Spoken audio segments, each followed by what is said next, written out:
Pemirsa, masih tingginya potensi curah hujan dengan intensitas sedang hingga lebat membuat Badan Meteorologi, Klimatologi, dan Geofisika (BMKG) tetap melanjutkan operasi modifikasi cuaca di wilayah Sumatera Barat. Langkah ini dilakukan guna mendukung upaya percepatan penanganan bencana serta pemulihan pasca bencana di ranah Minang.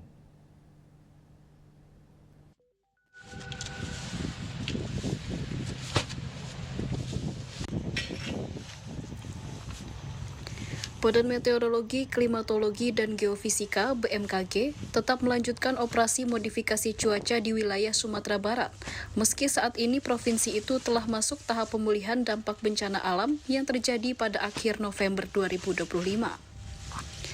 Ketua Tim Sarana dan Prasarana Bidang Modifikasi Cuaca BMKG, Fikri Nur Muhammad, di Kabupaten Padang Pariaman Jumat 2 Januari, mengatakan operasi modifikasi cuaca tidak hanya dilakukan saat siang hari, tetapi juga pada malam hari dengan menyesuaikan dinamika pergerakan awan di wilayah Sumatera Barat. Langkah ini dilakukan guna mengurangi intensitas hujan yang turun di ranah Minang, terutama pada wilayah rawan bencana yang saat ini dalam proses pemulihan infrastruktur dan pembangunan hunian sementara bagi masyarakat terdampak.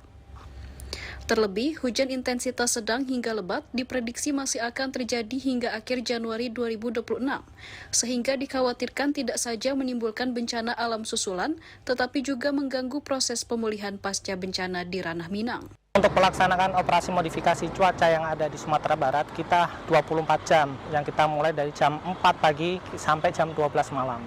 Jadi awan-awan yang pagi hari ada ancaman, siang hari ada ancaman, dan sore hari ataupun malam ada ancaman, kita semai awan-awan tersebut.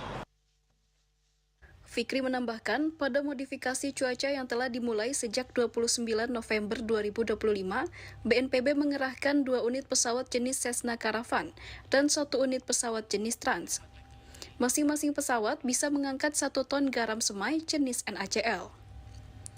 Selain itu, sejak 29 November 2025, pihaknya telah melakukan 280 sorti atau misi penerbangan untuk melakukan penyemaian di wilayah Sumatera Barat. Dari Kabupaten Padang Pariaman, Sumatera Barat, Fandi Yogari, Adiat Ma'ruf, Kantor Berita Antara, mewartakan.